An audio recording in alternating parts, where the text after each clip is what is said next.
Hello friends, तुम्हारे आज का टॉपिक है जो एमएससी जूलॉजी फर्स्ट सेम के स्टूडेंट के लिए है। पेपर 4 की यूनिट 2 का फर्स्ट टॉपिक है primary, secondary and tertiary and quaternary structure of protein, protein folding and denaturations.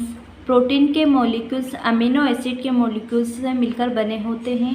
Protein का हाइड्रोलाइसिस करने पर एमिनो एसिड प्राप्त होते हैं। एमिनो एसिड प्रोटीन का स्ट्रक्चर यूनिट है। प्रोटीन में amino acid peptide bond group द्वारा आपस में जुड़े रहते हैं। एक एमिनो एसिड अणु का एमिनो ग्रुप दूसरे एमिनो एसिड के कार्बोक्सिलिक ग्रुप से रिएक्शंस कर वाटर का मॉलिक्यूल्स निकालते हैं जिसे डाइपेप्टाइड कहते हैं।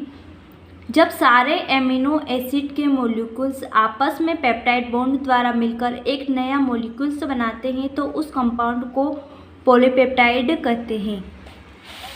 वैज्ञानिक लिंडस्ट्रॉम लैंग ने प्रोटीन मॉलिक्यूल्स की जटिलता के आधार पर उनको 4 रचनात्मक स्तरों में बांटा गया है। फर्स्ट है primary structure, secondary structure, tertiary and quaternary structure.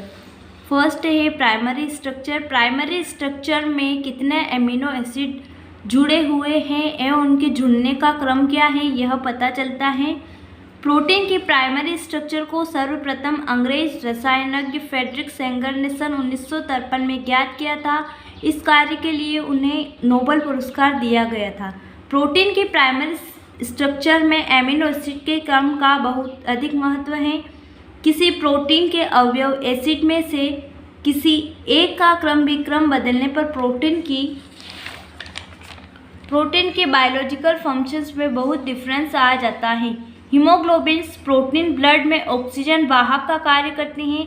यदि एमिनो एसिड के क्रम में डिफरेंट आ जाए तो दोषपूर्ण हीमोग्लोबिन बनता है जिससे स्किल सेल एनीमिया उत्पन्न करता है। अगला है secondary structure. Secondary structure 2 type के होते हैं, alpha helix model, beta sheet या प्लेटेड शीट। फर्स्ट है alpha helix model. Pauling and Corey ने 1951 में यह स्ट्रक्चर दी। इस टाइप की स्ट्रक्चर में पेप्टाइड श्रृंखलाएं सर्पिल या कुंडलित हेलिकल स्ट्रक्चर का फॉर्मेशन करती हैं। हेलिक्स के एक टर्न में 3 से 4 तक अल्फा एमिनो एसिड होते हैं। इसे इस टाइप समझा जा सकता है कि एक सिलेंडर में तार लिपटे हैं। पेप्टाइड श्रृंखला के विभिन्न एमिनो एसिड यूनिट में परस्पर हाइड्रोजन बॉन्ड स्थापित हो जाने से हेलिक्स अपनी पोजीशंस पर बनी रहती हैं।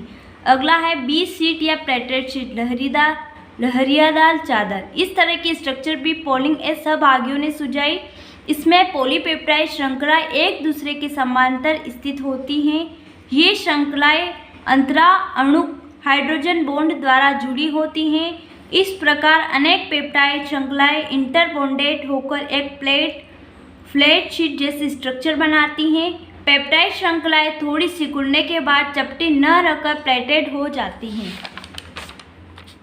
इस प्रकार की स्ट्रक्चर रेशम में पाई जाती हैं। अगला है टर्सरी स्ट्रक्चर। पॉलीपेप्टाइड श्रृंखला के टर्सरी स्ट्रक्चर में मुड़कर 3D आकृति प्राप्त कर लेते हैं जिसे प्रोटीन की टर्सरी स्ट्रक्चर कहते हैं। Example myoglobin enzyme antibody bond है, peptide bond, disulphide bond, ionic bond, H bond, जल विरोधी बॉन्ड। अगला है क्वाटरनरी स्ट्रक्चर। जब बहुत से क्वाटरनरी स्ट्रक्चर आपस में जुड़कर बृहद त्रिविम स्ट्रक्चर बनाते हैं तो इस प्रोटीन को क्वाटरनरी स्ट्रक्चर कहते हैं। यह स्थायी स्ट्रक्चर है। एग्जाम्पल है हीमोग्लोबिन।